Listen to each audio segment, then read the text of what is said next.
All right, we're back in session. Kyle, you're up first.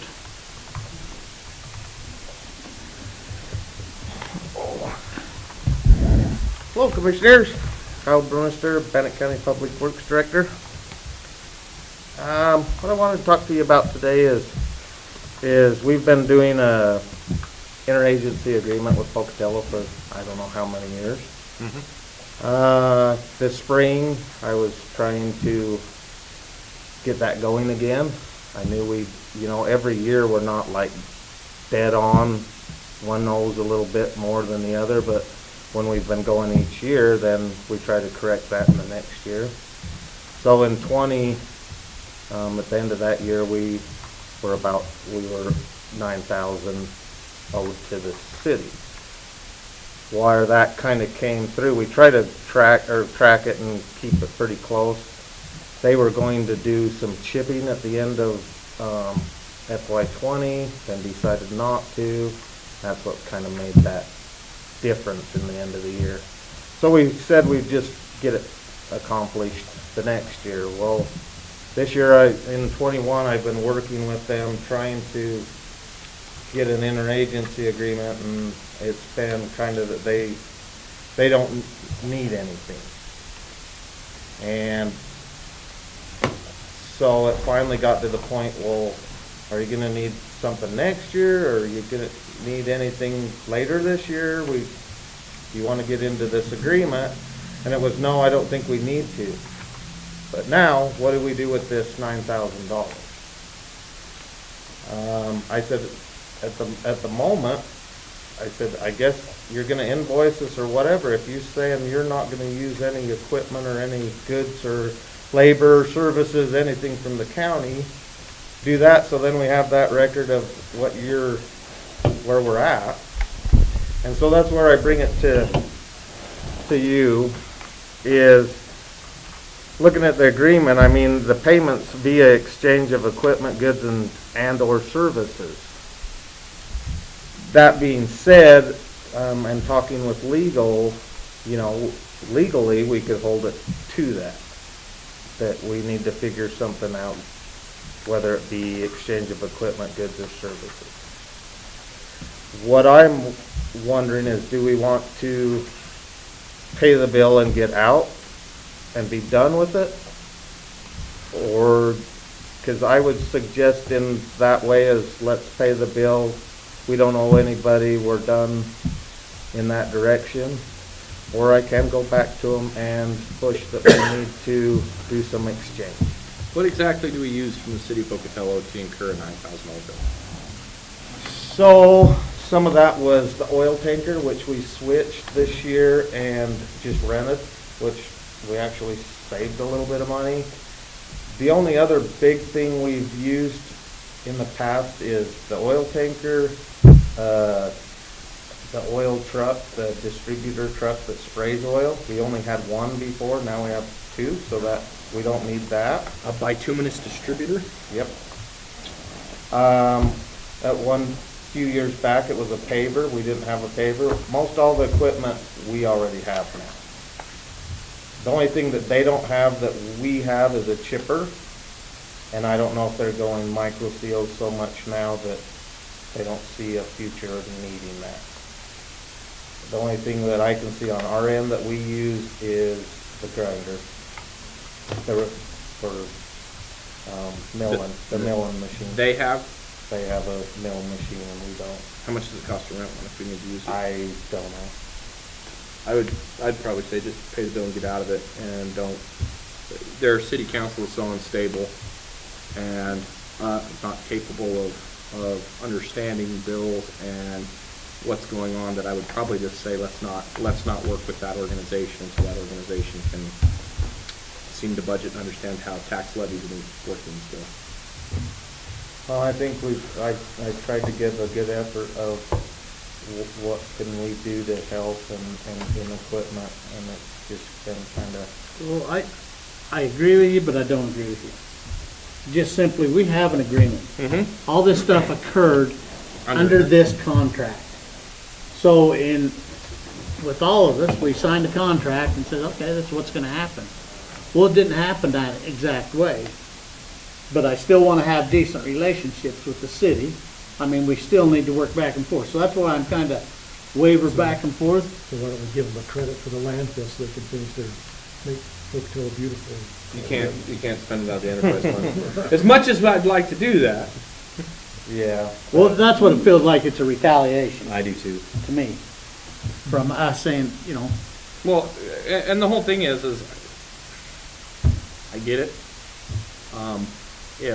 If they're not gonna use anything, they don't really have anything that we're gonna do anymore though, and it's cheaper to go other places, why? I mean, I get that. They might use our chipper. We'll give them 10 grand and they can hold on to it, or we can just tell them, hey, you have a $9,000 credit when you decide to use it. But then the problem is we have to carry a liability though over the books, because that's the problem that you're gonna run into for auditing, is we have a $9,000 debt that we owe them that will not be cleared, and so it would be easier to just clear the debt. Here's your check, and I mean honestly, wouldn't it? that's for relations. Yeah. Otherwise, we don't owe it to them. Plain and simple, Yeah. in my opinion. Yeah. You don't want any goods. Or make, I was gonna make be. Curbs earn his money. I was gonna be.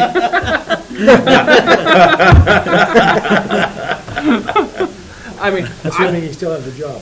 yeah. He Hey, may not have a job. Might be one of the 30. hey, if they get rid of all those lawyers, it's gonna be hard to go after us for anything. Have you identified funds? Have you talked to Christie? Yeah, we have something Wait. available to pay it. It was not in our budget to do this, but we have funds available. I mean, I don't. I thought about it quite a bit after looking at it, and I agree with you. I feel like it's a little bit of a retaliation for not paying for their dumpsters, but I kind of side with Charles, just pay the bill and be done. And I hate to say this, they, when it comes down to it, when they start chipping and doing other things, would probably, they benefit a lot more from the county probably than the other way around, to tell you the truth. So I'm okay. Well, we've had a decent relationship with them. There's no reason for all of us to own the same equipment all the time. And that relationship needs to be fostered now. But yeah, if you wanna, I don't know, don't we have $9,000 worth of landfill fees that need to be charged somewhere? How about a motion? Mr. Chairman, I move that we approve the bill from the city of Pocatello for, I believe it's $9,056.41. As soon as funding source is identified, to pay and clear that liability. Have a motion, all in favor say aye. Aye. Thank you. There you go.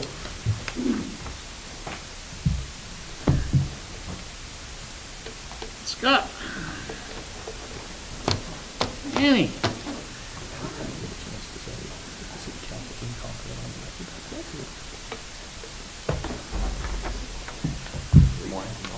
They're going through it again.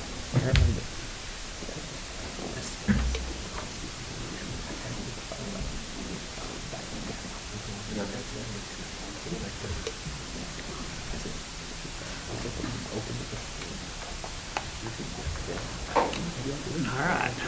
Good morning, Commission.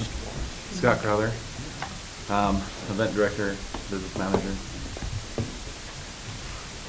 So today,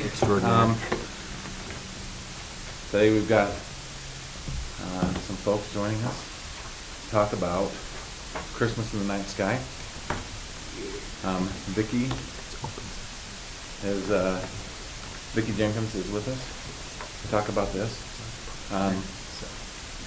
And she is requesting a fee waiver for this event. And I will make a declaration that I know Vicki very well. I don't feel that our friendship will infringe any way on this conversation, so I am going to stay involved with it. Okay. So, Vicki, do you want to describe the event and then we'll go from there? Okay, thank you. Started here 39 last year. I raised money on my sponsorship and a couple of other things. We didn't have that. So, just for I'm extremely deaf, so I'm gonna If ask we're you to good speak go up. this year, year number 31, I'd love to continue doing it, and it's, the Marine Corps Toys for Tots is our recipient.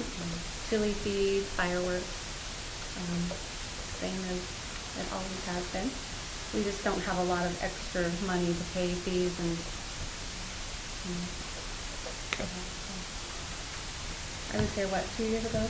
You Yeah. guys? I'm okay with it, even though it's for the Marines, you know. I'll give them a box of crayons.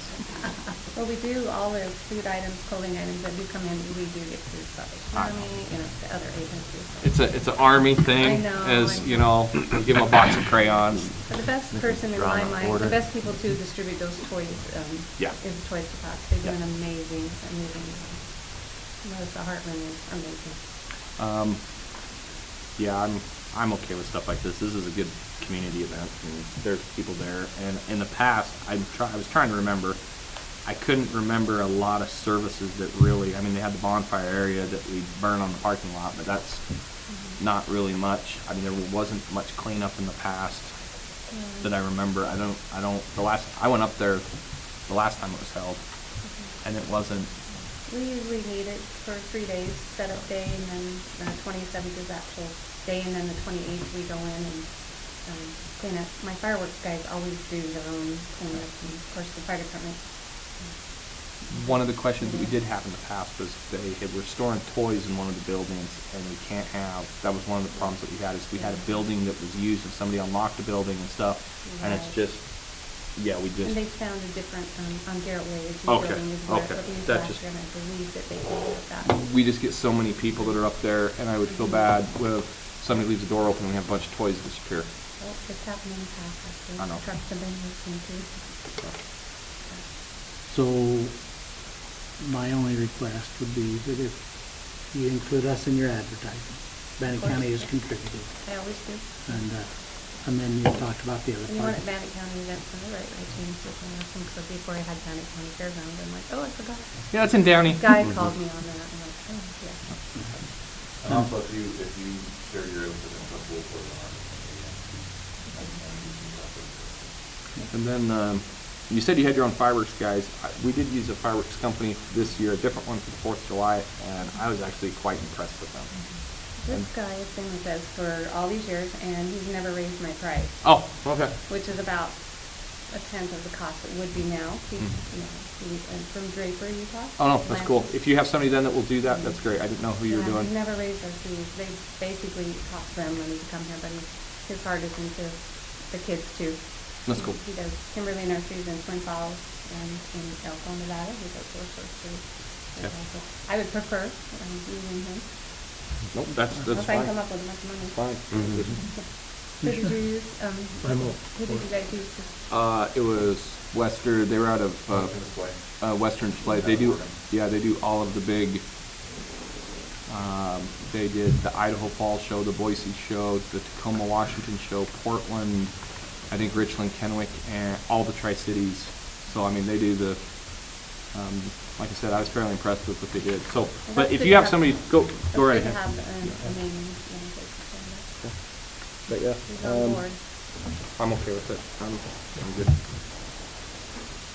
Mr. Chairman, I move that we approve the contract fee waiver for Christmas in the Nighttime Skies as presented.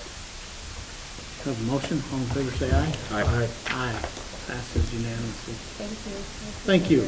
Thank you. We appreciate your work and And Thank you, Scott. I'll be calling you. I probably need to get your number. do you have another one for us or Nope, that was this one's good? no, no. Date.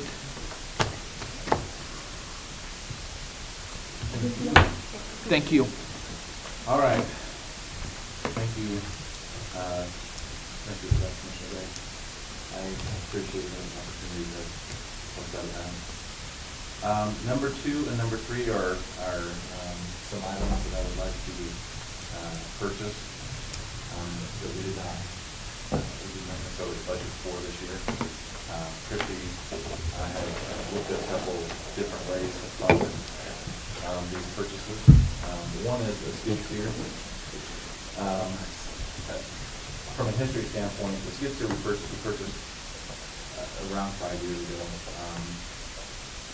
When we purchased it, there was recommendations from multiple people in our department, in our county, that have a little bit of experience with this, to buy a more reliable, to buy a skid steer that we could, fix, or that would fill us to do repairs on. But we went in this direction. And the skid steer we have currently has in the 2 months that we're supposed to be down multiple times. Parts come from all across the world, because not from this side of the world. came from across the ocean.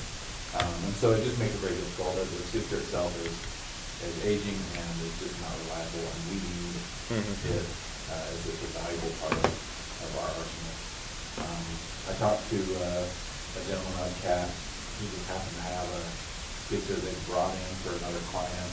The client didn't qualify for it, and so they're usually on a 3-month wait right now. So they just happen to have one that meets the spec out, right where you're at. He would give us a roughly $10,000 credit for our skid steer towards the purchase of the new one. The new payment, the new skid steer costs about $46,000, or a little over $46,000. Minus the $10,000 would be $36,000. So we talked about different ways to try to fund this. And Christy, do you want to go over that here and then get over it? We're in our operations line item of our AG budget. We're sitting at about 56% spent. 56%. So there's a chance that we could squeeze it just out of places in our B budget. We might be able to save a little bit in here and save a little there. We may be able to squeeze it in there. But we are also, and I think that we could do it. I think that we could pull it out of our B budget, and that we would still come in on time at the end of the fiscal year with the other purchase decisions. But we've spent about 47% of our A budget. We still have a lot of money that actually helps. And if we needed to, we could use that to cover any shortfall we would have in our operations. Okay. Any concerns? Nope, that's what we just talked about. So what I'd like to do is just make a purchase order. Scott and I will keep in touch, and around the 1st of September, if we think we're going to need to move money from A down to B, there'll be sufficient. We've got $238,000 just sitting in extra help. Okay. Some of that we do need to apportion out to the field assistants that have been hired. Yeah. But still, I mean, I think $50,000 is going to be easy to move, and that'll cover this and the other items. And I know that we just got done with budget, so we've been crazy and haven't had time, but I'm probably betting that just seeing what they've done on revenues this year with that RV park and the other stuff, that I'd also be curious to see when you get a chance. We looked at revenues. Are we okay, or where are we at? We're going to make revenue. Right now, taking out the contribution that the commission makes into that department, which we still need to make, he's about $58,000 short of making revenue with too much drop. So we have our revenue was set at about $252 this year. We pulled in $194. That doesn't count any of the money that we've done with our concessions. Concert and all that. Some of the concert money is going to go back into the trust, but all the concessions goods that we've sold, a lot of it's going to come back, and I believe we're going to be close to this just in our NRV rates. And anyway, we have a couple big weekends left, and I think that we're going to be the last month we brought in about $30,000. We'd be there for quit dry camping.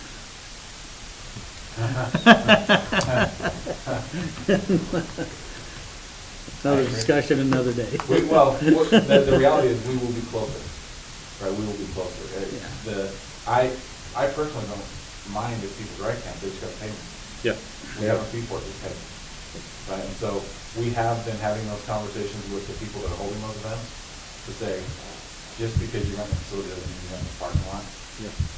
Right, and so that stuff is definitely coming around. And as part of our agenda request, one of the items was an update. That's okay, but we'll talk golf cart and we'll do that. So the golf carts, we looked around at a couple different places on the golf carts. We had some quotes that came in, but we couldn't get those golf carts. The ones we found were newer.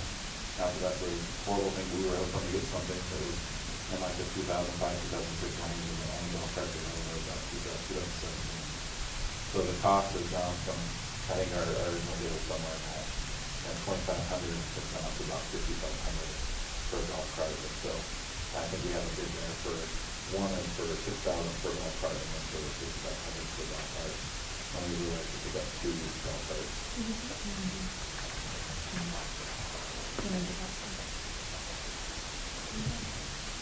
So this quote from Highland Golf is for 3 golf carts.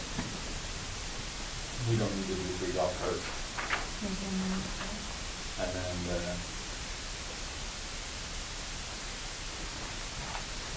Are you gonna do the 4-pack golf carts that have the seats that can fold down, or what are you gonna do that way?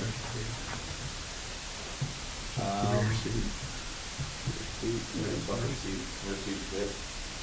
I asked them to look at those ones that was just folded down, but I'm really more interested, I mean, that's helpful, but quite frankly, if we need to transport stuff, we probably need elevators. Yeah. This is just for personnel movement throughout the facility. If you've been up there during any event, It's period, crazy. It's just crazy, so, and these golf carts will obviously be branded, so that people know who we are when we come flying down the path, so. But the golf cart that we currently have, we have a 6-seater and a 4-seater. The 4-seater looks like it's been through a little bit. It's something we would like to eventually give to camp hosts to utilize for the season when we get a longer camp host. And then we would use the golf cart for that to be done. Quite frankly, we have people come up all the time that need to just go around and cruise around and golf carts are easy things to take in. Well, and they don't bust things when you drive over, and that's one thing I get really nervous of is just moving stuff in and out. You see people in trucks, and even my little truck, you don't want that driving across the grass to break sprinklers.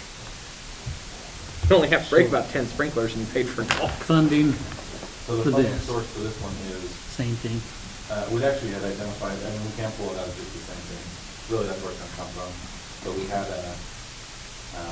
17,000 in property acquisition. We had kind of earmarked property acquisition for homes or service using this. There's this one-time item that we necessarily need, and so we didn't pull it out of there. But really, between the 2 purchases, it's just going to be kind of without the budget. And I've been up there, and you do need a skid steer. It's such a vital piece of equipment. I don't know how you muck a barn and clean up everything and do all that. So, and kind of like the Grace is there, and there's one available. That's actually the surprising thing is because when we were talking to Western States Cat Coeur d'Alene, they didn't have most of anything was 6 months out. It's just one of the luckiest things. One of the luckiest things. He's like, I just got this one, and it's exactly what it is. So. And then with the golf carts, I would rather go local Me instead too. of go to Utah. Yep.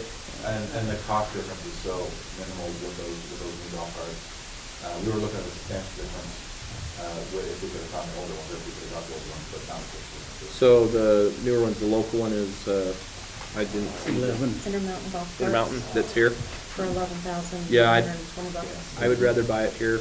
They pay taxes. Yeah, And they also brought 6 golf carts up for the sheriff's office to use at the 4th of July. Yeah, and it's a reasonable. Yep. Where was mine? Sheriff's office. Sheriff's Where office, was mine? yeah. No, I don't have a problem with doing that. So, Mr. Chairman, I move that we approve the purchase of skid steer and golf carts as requested. Got a motion? All in favor, say aye. Aye. Our Okay. All right, as far as an update, the events update, I couldn't be more proud of our folks that are working up there and the things that we're able to do with the staff members that we have. We've been running movies in the park now for 3 weeks. Many weekends we have multiple events occurring. We have rodeos, POWMIA, and a concert happening all kind of at the same time. And for a minute there was 4 of us that were just making it work, you know. And so last week we brought 2 more people on. Next week, and again, thanks to nodding, help us get some people pushed through. I told them to. This is the last time, I swear. Last time. I'm not gonna. You just said that on the record. This is Scott Crowder. That was the last time, huh? But honestly, we're just doing some amazing things up there. We're getting a lot of things done. There's a lot. They had to name one person, 2 names, Ryan and Ryan and Tyler. Tyler, so that they could get double work out. Yeah. And he did it. Tyler's done a great job for us. We're gonna get a shirt made for him that just says not Ryan. We can call him Ryan. His name is Tyler, but he looks like a Ryan. Scott called him Ryan, I started calling him Ryan. Didn't even know we were each calling him Ryan. But now we have the other staff calling him Ryan. He doesn't like it. He's not a fan, but people like actually like, shoot, Ryan, I'm sorry. Anyway, That's funny. But our folks have done a great job up there. We've had a lot of really good events. Last week we had 2 concerts, one on Thursday and one on Saturday. Both concerts really were pushing where we've been as far as size of it in the venue. Gabby Barrett was sitting about probably 4,000. For King Country was right in that same ballpark. We sold a lot more beer at Gabby Barrett. Just a little bit, I think. But both shows were great. You know, people got loaded in, loaded out. The weather cooperated. It's just been an awesome. Who is it Saturday? This Saturday is Mitchell Tenpenny, and he's going to be a good one. I think he's going to be a good one. So we just hired 2 more staff members. Well, actually, we hired 3 staff members. Well, 2 will start on Monday. 2 of those will be facility coordinators. Now, between their schedules, we'll actually have 7-day-a-week coverage up at the event center for garbage and restroom cleanup, that kind of stuff, which I think will benefit our community. That's one of the complaints that we've seen is that there needs to be a little bit cleaner. And I agree. We try to stay on top of that. And then we've also got a person that will work with Andy kind of on the event side. And he will be doing a lot of stuff right now to help us monetize or to capitalize on the people that utilize our RV park and our work site. We figure that we really cash in on about 60% of the people that stay at our RV park. Is his stature the same as his dad? Mm-hmm. So when he knocks on that door, I think he's a little beefier. said, have you paid yet? I watched him hit people on the football field, and it looks like it hurts really bad. He's a little bit beefier. Yeah. But Doesn't hurt when you're knocking on the door asking He could for probably help. just tip the trailer over by himself. so we're excited about that. You don't have to like drill what we muscle have. to go over St. Annie. That was good of me. I was. Daddy just kills him with kindness, to be honest with you. And she slayed old Clint Black. his whole group, they love her. They said, we'll come back and play anytime you want. How come you're turning red? Huh? How come you're turning red? He's not telling me the whole story, but he's... We're on the record, so just remember that. Hey, no, that's Just saying. she kills them with kindness. Right. She does. Annie does a lot of fantastic things, and I'm grateful for the opportunity you guys gave us to get up and show what we can do, and we're working to make everything happen. And that will lead us into our 3-year plan. Your 5 minutes are up. Yep. My 5 minutes. All you had was 5 minutes on We the. had 2 choices, 10 minutes or 5 minutes, and we thought, hey, That's all let's it go gets live. us. So, if it's okay with you guys, I would like to present my 3-year plan, and we can talk about it, if that's okay. Love to.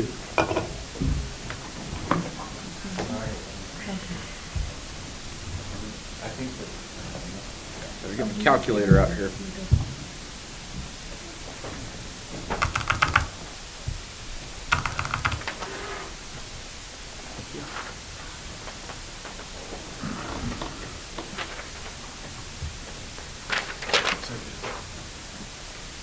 Okay.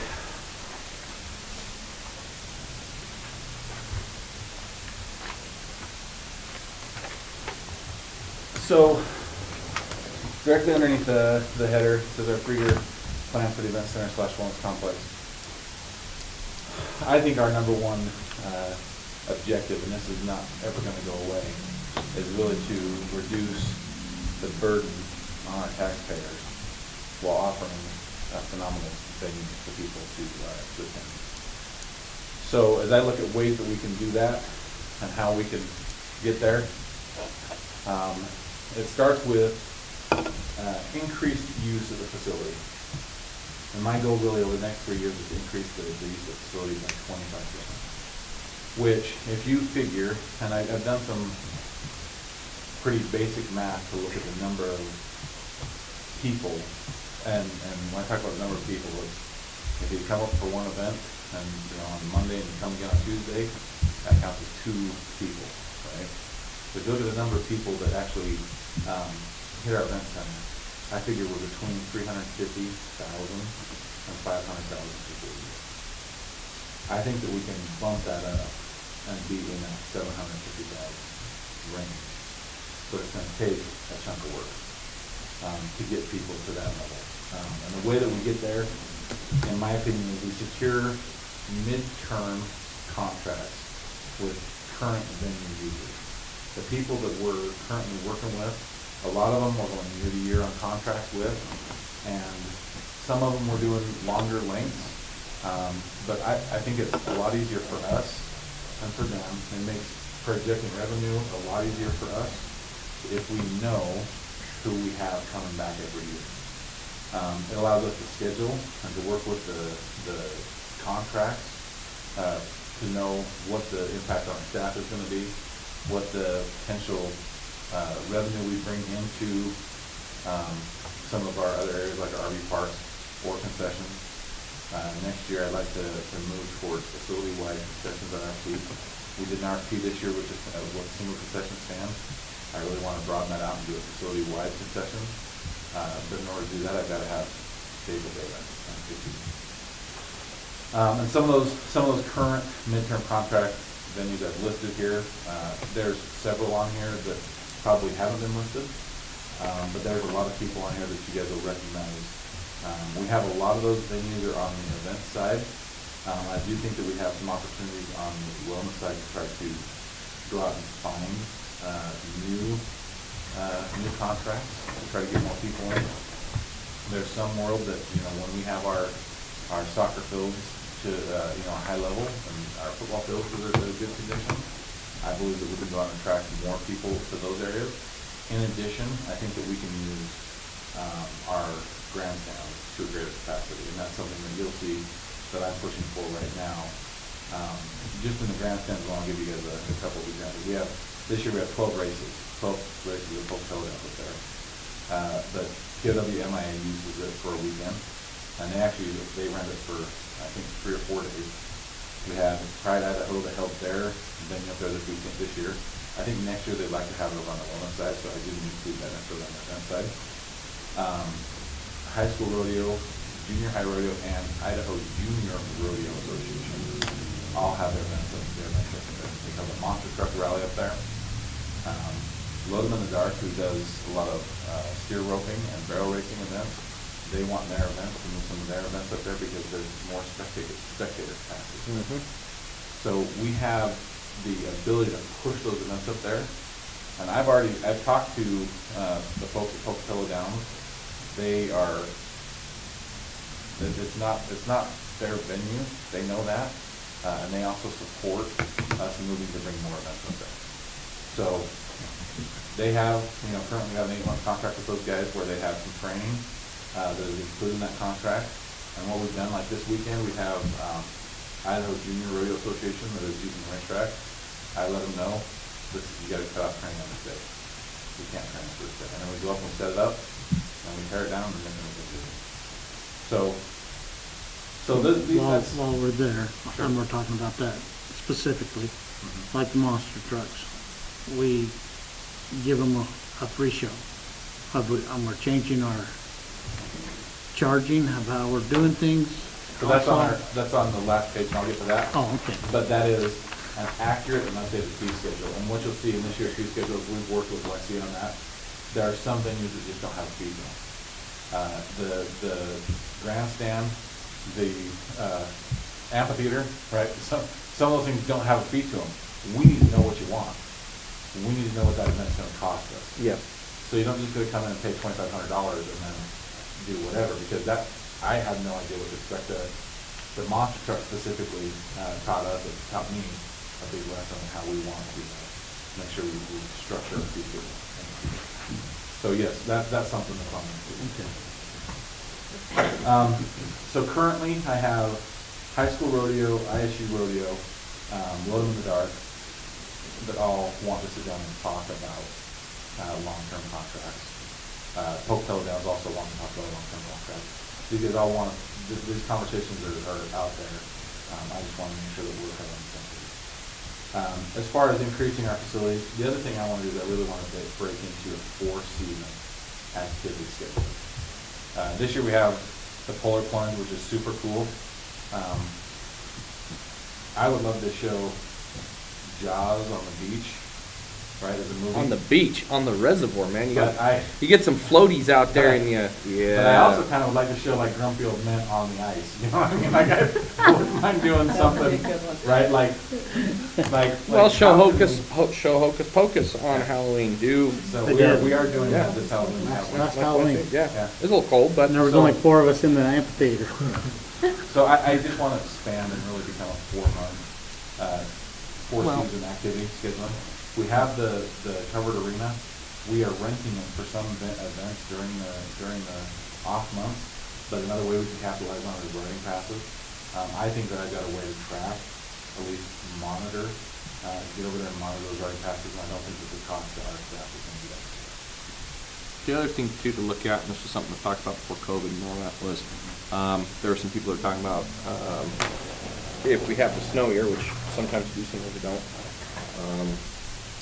There were some people wanting to do a cross-country ski race, snowmobile, drags, and aerials, some of that stuff. I mean, that would be pretty cool to do.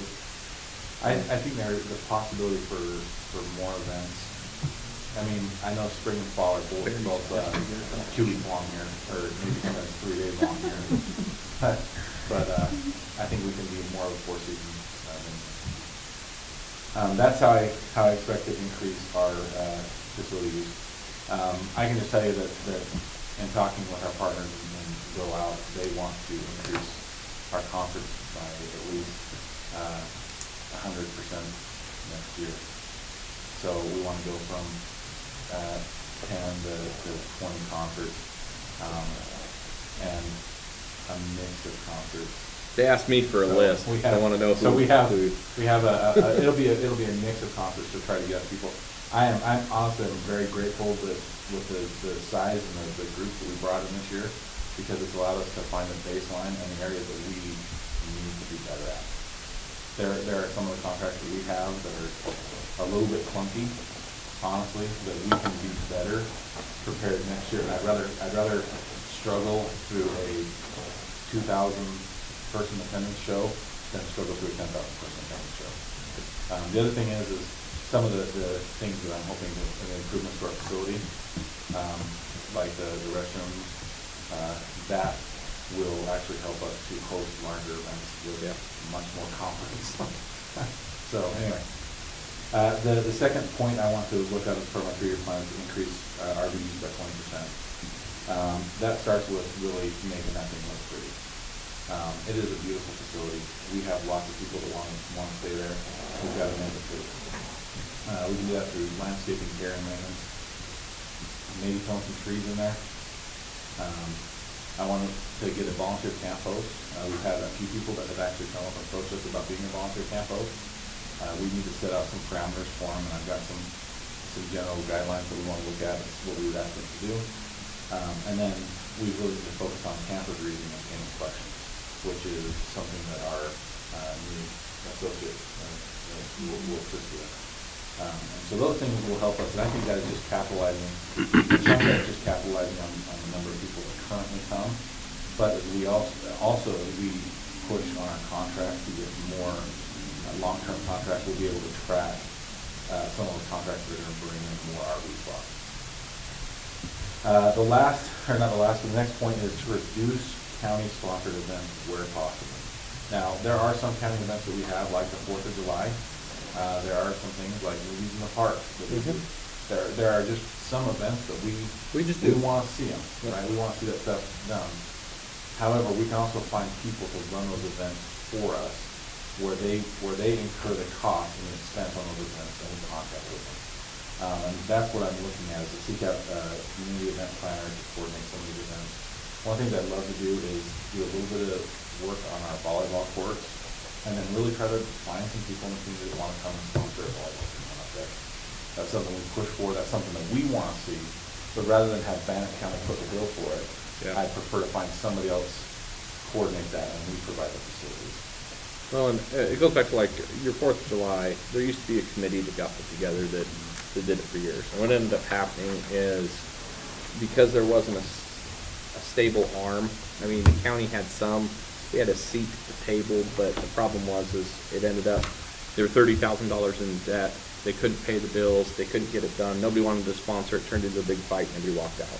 And so I think there's some of those that we still would always maintain. Sure. But I think we need to limit those to the 4th of July. You know what I mean? Those 1 or 2 real big events, and then the rest of them we don't want to be involved in. And that is so. I mean, there are people that talk about wanting to run movies for us, which I wouldn't be opposed to having people come and run movies. The benefit to them is the concessions, right? They want to run concessions as part of that, and so then obviously they incur advertising costs. It's a lot of their time into it.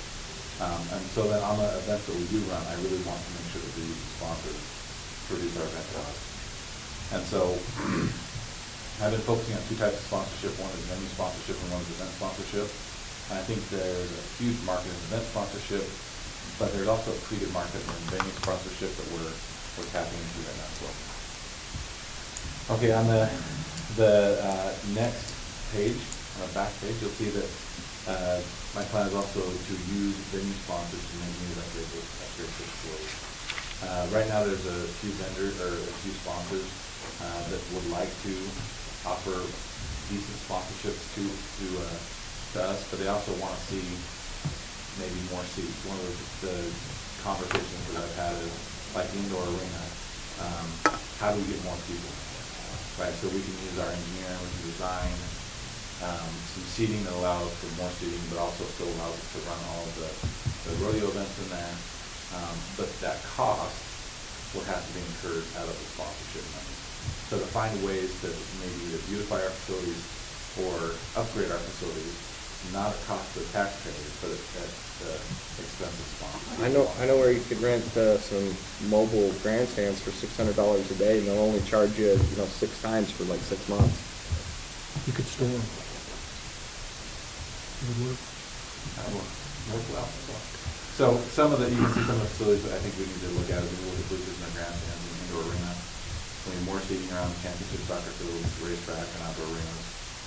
Additional parking, VIP parking in the amphitheater. There is a way that we can kind of kill 2 birds with 1 stone up on that upper deck, where we kill a free viewing area and make it kind of a VIP lounge.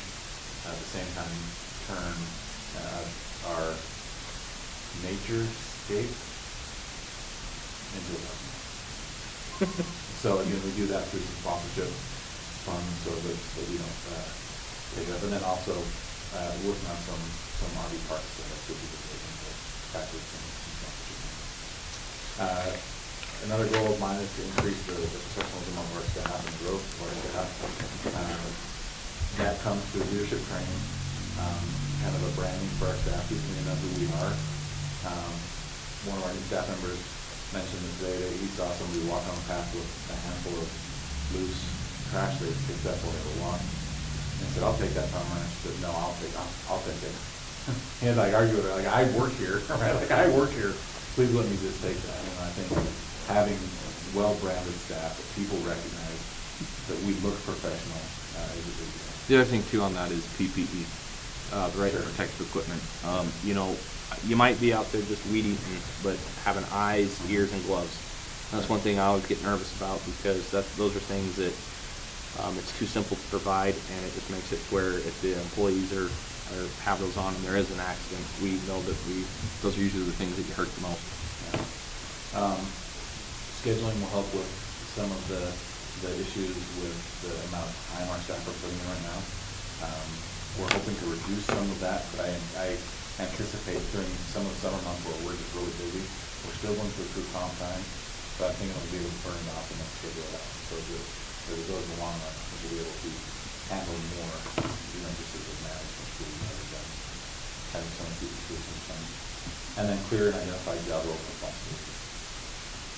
And last, I think we have to be very fluid with our information we put out to the public. We've got to have accurate and updated fee schedule. We've got to have a good, competent social media campaign with regular website updates. And over the next 3 years, these are some things that we really want to tackle so that people know. An example of that is the first concert we allowed stadium chairs in the amphitheater. And then people were smuggling in alcohol in the stadium chairs. So we said, no more chairs, but we didn't say it on a webpage, we just said it at the gates.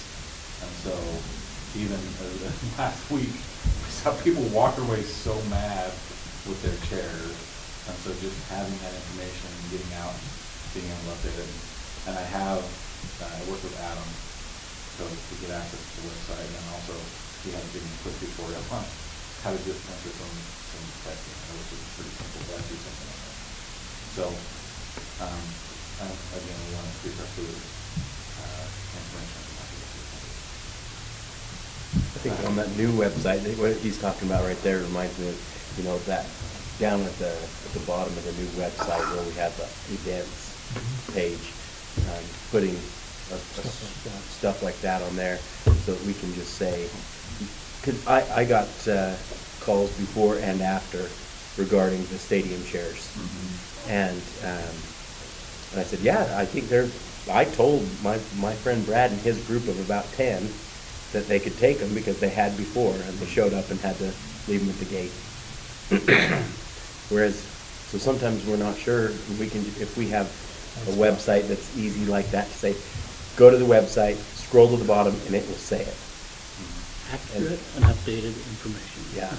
Well, and I have had conversations with some of our vendors or some of the event planners to say, okay, you told me we were gonna let people in this time with chairs, and you didn't, right? And so some of it's just ironing out these communications issues, which I believe that we have ironed out things out. We're much, I think we're much better. So what's your opinion on those chairs? The way that we're doing the summer conference series, I think that they don't need to bring chairs in because we have seats available if they want to use them. People want to come to the seats, we have plenty of chairs available for people to get there. I think when it comes to chairs, when we said stadium chairs and low profile chairs, that is a subjective term. And so you get people with all types of chairs. No, this is a small, big chair, right? And so then we just don't want people obstructing the view of others. Right. That's the key, is we just want people to obstruct the view. And so then people become okay, unfold your chair, let's see how tall it is, while these other 30 people are waiting in line. Yeah. I think it's just easier to say no chairs. From a venue standpoint, it's not unusual to sit on chairs. Yeah. If you look at like USANA, no chairs, right up on the grass. Bring a blanket. And so just from a flow and security, it makes it a lot easier to do that. People are still going to smuggle in stuff, that's what they do, right? And we don't expect security to spend too much time. But I think that we need to try to continue to find ways too to increase the experience of the people that come to the venue. But if But you see a then Bud those- Light, it was smuggled in. That's right.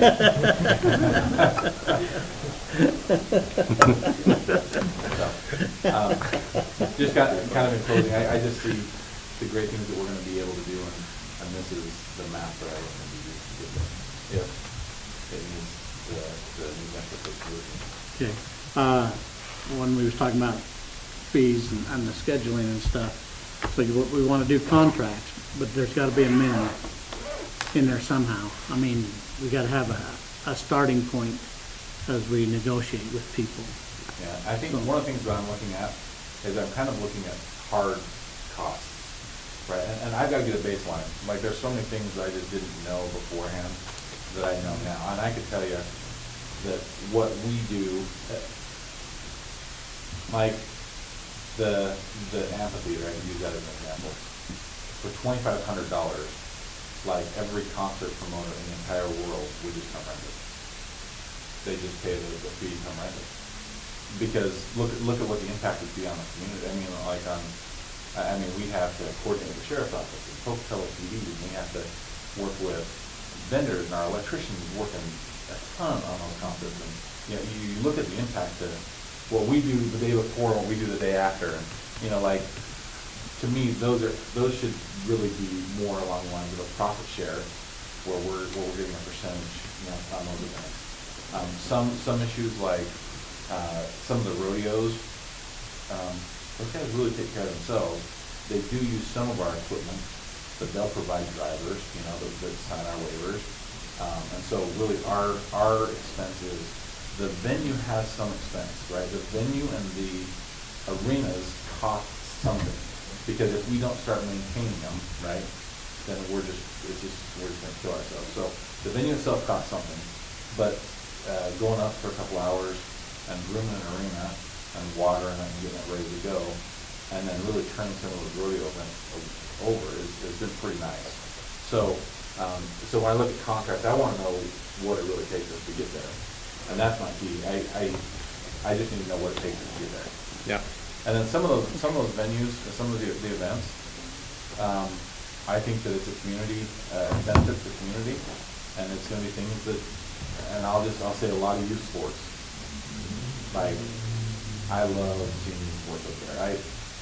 I love seeing little kids up there, playing soccer. I thought that was the other day. We've had a bunch of 8, 10-year-old kids up there just playing soccer like crazy. I think that's awesome. Seeing little kids on horses, super cool, right? Those types of events, it's going to be something that we will have to talk about to see what the county's kind of contribution to have those types of services. And that's where I'm saying that as commissioner, or as for Ernie, I need a minimum. This is what the county actually pays for the event. Yeah. And This then is we what it can costs. adjust from that. Sure. But Some of without some Well, solid costs, And I'm gonna kind of agree with Scott on that. I think the minimum should be presented when he brings us the contract to sign. yes. Like he said, it's too variable to say, and the amphitheater's a minimum of $1,000, because we might not need. Well, that doesn't even have to be out there to the public. I'm just saying for me, Oh, yeah. I want some information of, okay, you're gonna bring me a contract for $2,500, or you're gonna bring me a contract for $10,000. So what are we using, so that I have in my own mind where I'm gonna set No, my I thought you were price. wanting a minimum on the fee schedule. No, I just so that I know Well, and to go with where that, I'm adjusting and helping people or not helping. I have a much easier time when we start talking about if somebody's asking for fees or adjustments. If you have a soccer camp or a soccer whatever, and it's 90% Bannock County residents, and it's kids, and it's this, and it's that, and we're talking about, hey, this is an event that directly benefits the county. How?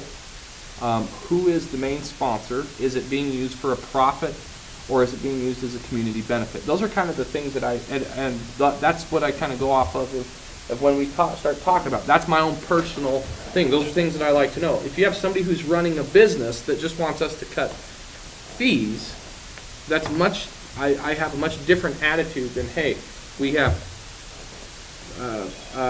fireworks in the nighttime sky.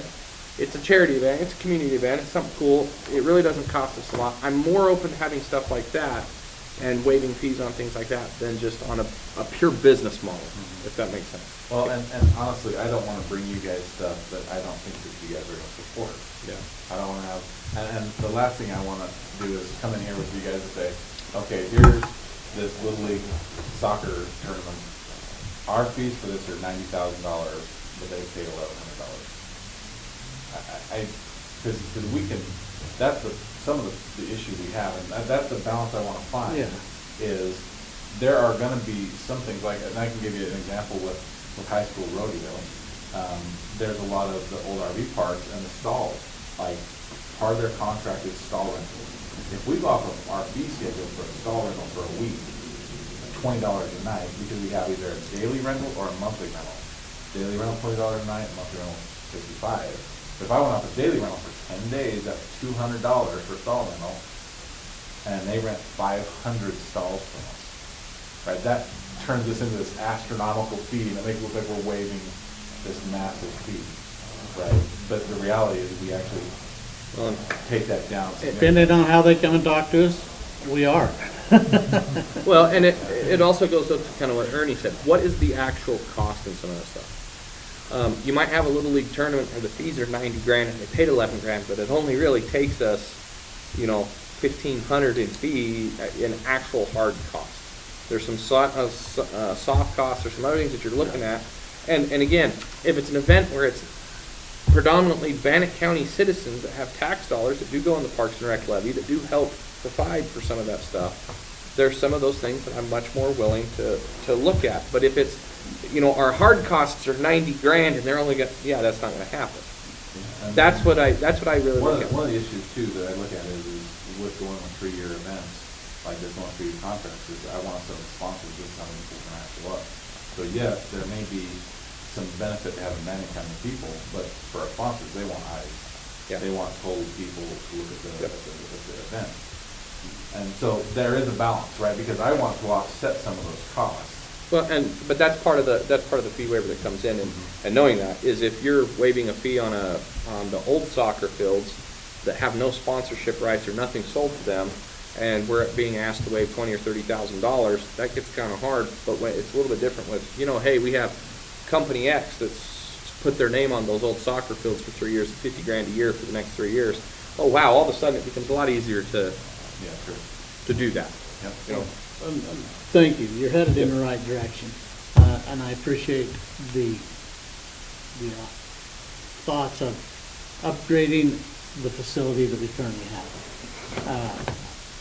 I was down at Downey on Tuesday, and I was asked, well, how come we don't have more power and stuff there where the RVs hook up? But we don't charge anybody for them. So if we don't charge anybody for them, how do we pay to improve something? And that's my answer to those people. Do you pay for what you're using right now? No. We just come down during the week of the fair and park our trailer there, and we're good. But so I appreciate that thought. We've got to upgrade the facility in its looks and keep it up where it needs to be. It is a gym. So, given Commissioner Moser's comment there, what's your take on the improvements or upgrades that need to be done to fulfill what you've listed on here? My thought is we can't, so we have to attack some of the high dollar items that sponsors come in. So if somebody were to sponsor the indoor arena as an example, one of their stipulations may be bleachers in the indoor arena. So that may be something that we have to accomplish. If we have a sponsor for, say, the soccer field, right? It would be somebody who wants to sponsor the soccer field. That may give us more leeway, right? Because they want to sponsor, the Bannock County soccer field. So we may choose to, because we have invested quite a bit of money in county resources into those fields in the last year, we may choose to take that and roll that into another project so it actually helps draw more investors. Now, what you would have to have though in some of those fields though is, or any facility that we're going to sponsor, is it needs to be tip-top shape. I agree. Because otherwise you're going to burn the sponsor and the sponsor won't come back. Or other sponsors, if they see, hey, Company X has sponsored the old soccer fields and there's weeds and dead and this and that and whatever. I still think there's a lot to say about, you know, we went down this road. There are some people in the community that would be willing probably to help and would sponsor, but we do need to probably look at, with those fields, we need a way to keep cars and people off of them. And some of the sponsors have specific requirements that we do, but that's what we would start looking at is those sponsors. Some of the sponsorships, if they may have questions, like they may say, what's your plan for increasing attendance in these areas? And it may be a gradual, there's how we want to bring attendance up in these areas. So it may just be providing a plan, but it would really start with the sponsorship specifically. And then using the budget that we have allocated to us to the best of our ability. Really, I want to use outside monies to do upgrades where possible, but we still have maintenance that we're going to have to occur. And if we can, use the budget that we've been given, so we've allocated to the best of our abilities. And I think I've talked to you about this, Jeff, but I mean, I scrimp and save money so I can spend money. All right? I want to make sure that my budget is returning to you guys 99.5% spent, but that I have maximized every single penny that we take. And so some of that is going to be on areas that I think that we're going to have to recapitalize. We start small and we just start working as we move along.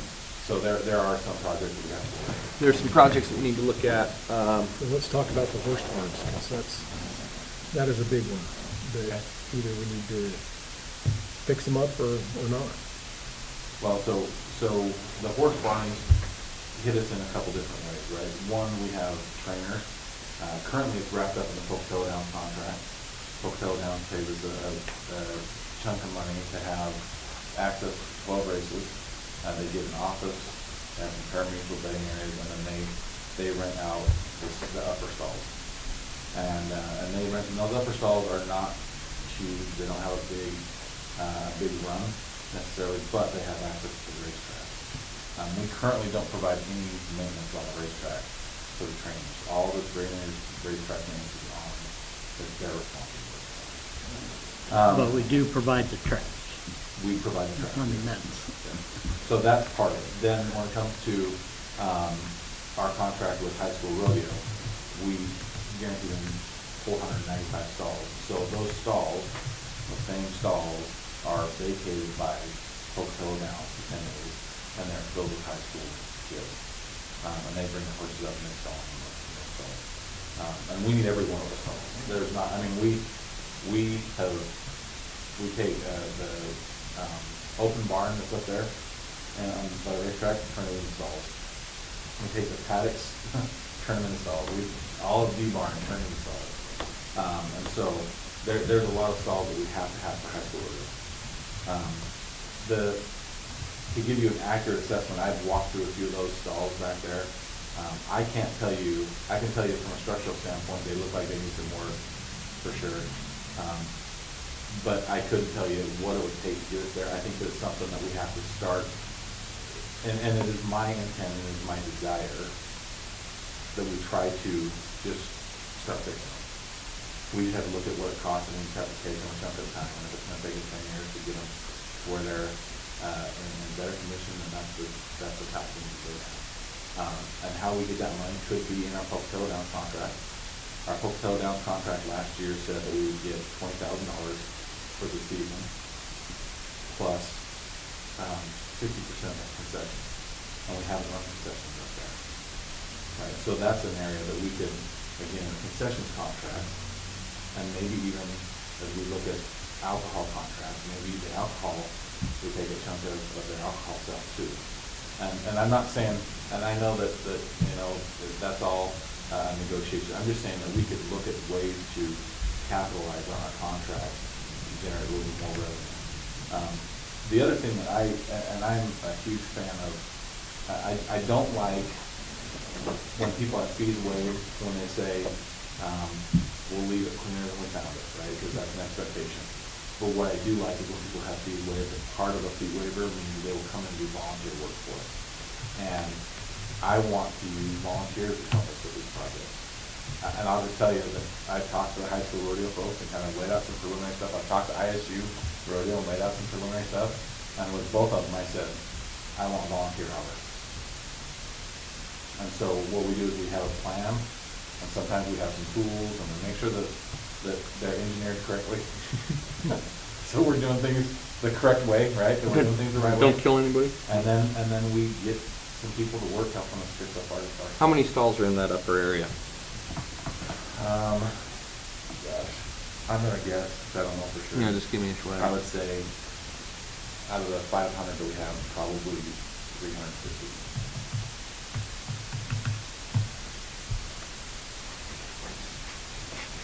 So the stalls that we bought, the lower ones, are about $500 or $5,000 a pop for those kits, you know, that we put up. So if you're to recapitalize that and redo all of those, I'm sure that's $1.7 million.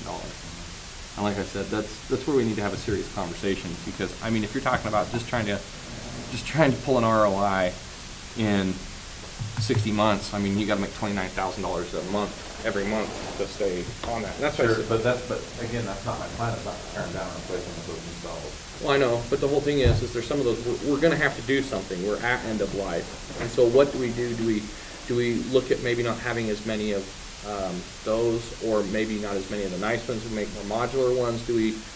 What do we do? Because some of the ones that are up there, I think you could probably save some of them. Some of them that have had a lot of water exposure on the bottom, you're probably gonna tear down some of them and refix them. Some of them you're gonna be able to save. Sure.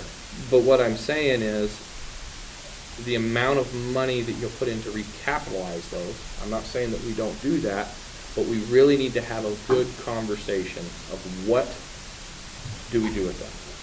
How do we do it? Do we want to continue, do we move stalls to a different location? Do we have them there? Do we do that? Because that's going to be kind of the master plan idea. And like I said, that's where I'm all in favor. If we can make it and it pencils and it looks like it works, then let's do that. All I'm asking for is opportunity. Oh, I know. And show up. And like I said, I definitely think in some of the direction that we have, especially you start talking about some of the rodeos and some of that stuff, you have to have stalls. The biggest problem that we have, and some of the guys even talking about, some of those older stalls, I don't think you could, if you were trying to bid out to get some of those big events to come there, they're not, I don't want to say nice enough, but they're not nice enough. I mean, they don't have the facility, you know, and we need to have that top tier if we're going to expect top dollar. And so that's really going to be the conversation. What are we going to put in a capitalization budget? How much are we going to put every year? So if every year we're going to put in $200,000 into a capitalization budget for trees, landscaping, rocks, whatever else we're doing, sprinkler systems, all that other stuff, what's that ROI? And so that really comes back to, with that, what are we going to do? Are we going to, you know, and that's, I think we need some study on that. There really needs to be some serious stuff. We might actually want to go walk through some of those stalls and see how bad they are. If there's some of them that can be saved, because if you're saving them, and you're going to have to, I looked at them the other night when I was up there just driving around. The tin on a lot of the roofs is going to have to probably be fixed. There's a couple of them that have a little lean to them, and you could probably pull that out. I'm sure you can get a tractor on one end and farminize them. But then there's some of them that, you know, what can we save, what can we salvage, and actually build a plan out of it.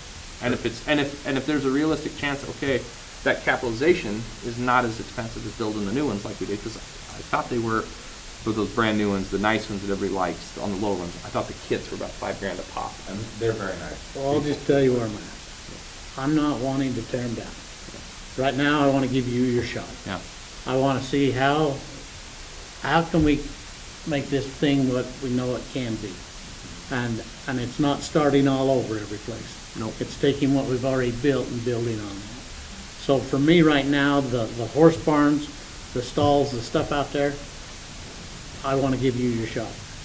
Do I have questions about part of the contract? Do I have questions about the horse racing? Yes, I do. Because I feel like if we're going to be investing in the horse racing, we got to have better communication, or we got to buy more equipment to take it over and then get the money back. And this split deal, and I don't like it. Well, some of those conversations, I think we do need to look at what other people are doing I know we did that a little bit last year where we went out and looked at some of the other arenas. There are some beautiful facilities out there, that I think we could probably get a little bit of information from, pick them brain. And I want to see that area used almost as a multi-purpose area. That is a lot of land. It is. And if we can find a way to turn it into a multi-use area, I Well- think that helps. And that's what I'm saying is there's facilities up there, and maybe we start looking at it that it's not, because, I mean, if you're gonna want, whether it's the trainers or kids for rodeos or PBR or, any of those big stuff that's going that way, we have some life left in those barns. I'm not saying that you tear them down tomorrow, but what I'm saying is At some point, we have to get an accurate assessment. at some point, we gotta have a hard conversation and say, hey, if we're gonna do this and stick in this game, you're gonna dump $1 million into those barns and that area up there, because realistically, the infrastructure up there is to the point, we're talking plumbing, we're talking power, we're talking, that stuff was all put in, I think that was put in 1958, was when they started putting all that in, and the early 60s is when they moved the fairgrounds from where Costco is up onto the hill. And so that's what I'm saying is those overall facilities, just not the barns themselves, we're gonna have to start recapitalizing. I mean, we saw that with the water line that we put in and those other water pit mess that was down there. Those are the things that we need to start talking about as well. And I can't argue with that at all. So I guess my takeaway is, I would like to see a maintenance and upgrade schedule that correlates with this to help you fulfill this. So if you're thinking in 3 years, we're gonna be having 10% more, 15% more events up there at the event center. All right, what do we need to invest in to get us there, to make us that premier facility? So just so you know, the barns aren't my top priority in that area up there. No, that's fine. No, yeah. The seating, right, the bleachers, in my opinion, would be number one, because that's where people are gonna be. Like having 4 walls and a roof over those horses is important.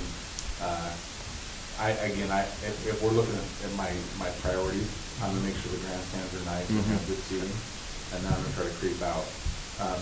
But I'll give you an example. A couple years ago, the wind blew and blew some tin off the roof, and we drove by and threw it kayak.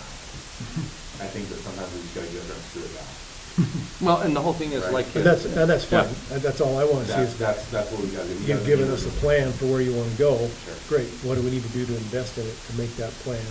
Well, And we do have areas in our current budget specifically for maintenance. And so again, if I'm doing what I can within my budget, I'm gonna try to allocate in areas where I feel that we're gonna have a good turnaround. And some of those projects, we need to not be afraid to just put them out to bid. Sure. Because that was the problem with some of the last staff that worked up there, is they wanted to do everything themselves. And the problem was, is while that might be okay, you can't increase events. And, sometimes instead of trying to do 16 different maintenance things, you're just gonna knock out the top 2. You're probably gonna have to bid it out and go that way. But that grandstand, it does have to be recapitalized. That's probably your first. And then the other deal, and we've kind of talked about it a little bit, is that sponsorship and rental doesn't mean ownership. And if your contract says you're using this part of the facility, doesn't mean you get to go do whatever you want in the rest of the Store. facility. And I know you're covering that, but that's been a problem in the It's gonna past. start with our contract too. We really have to change our contract form. And then just having conversations with people, right? Because there's people that have been up there that have been using those facilities longer than I've, been around, and they've always noticed it.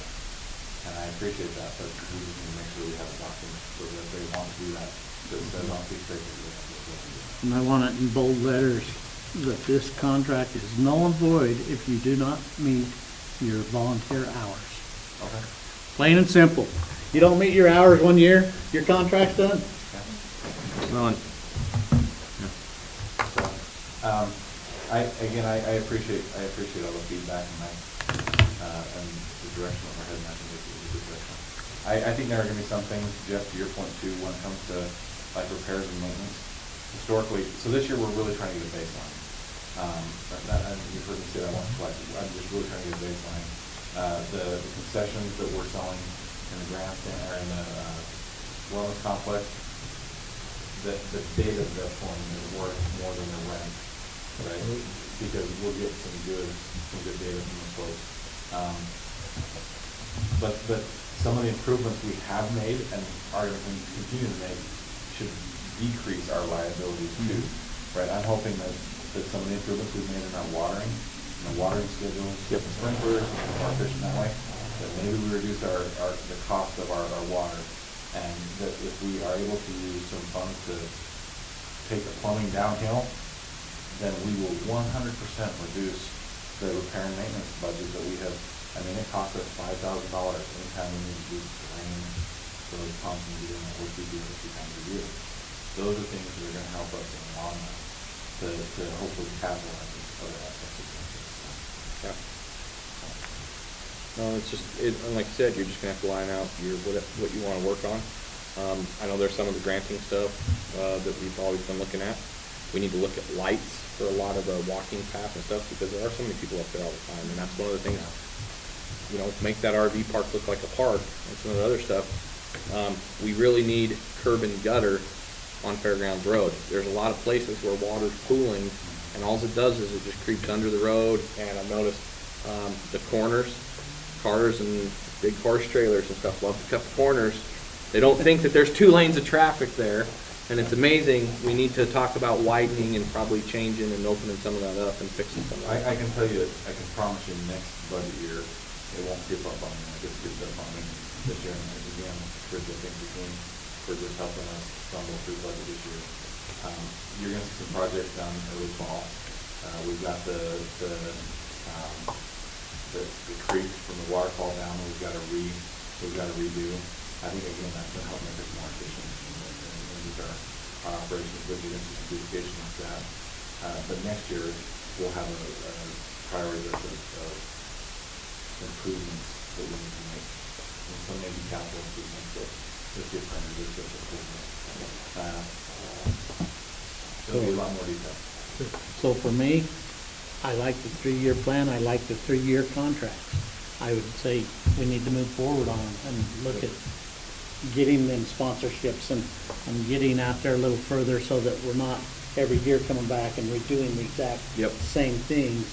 The horse barns, I think that we're safe for 3 years. Like the high school rodeo, if you make a contract with them and stuff, that we're good. Just, is there other concerns or questions that you have that you want us to answer directly right now?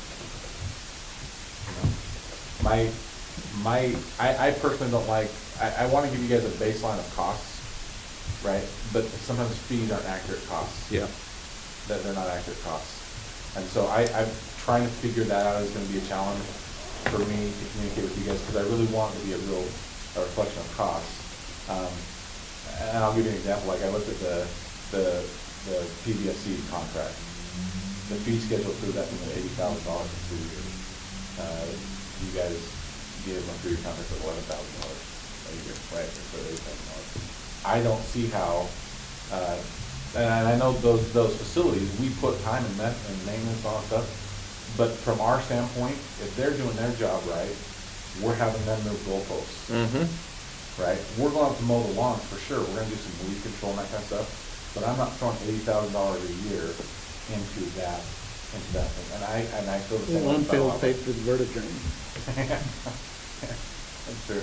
So I'm just saying that I need to figure out that. I need to figure out a good way to express what it costs that is not necessarily just adding up what the fee schedule says. Because if we have, you know, we do have an event coming up where they want a soccer field, and they're gonna run some food trucks and do some things. That is an accurate cost for that one event, for that soccer field. 100% accurate cost. Is it accurate for every event? No. But that's the key with the fee schedule. We've got an accurate fee schedule, but we've also there's got to be a little bit of flexibility in that I can talk to you in the contract. And that's all we're asking from you. Great. You bring the information to us so we can make a right decision, and we'll take the heat for the rest of it.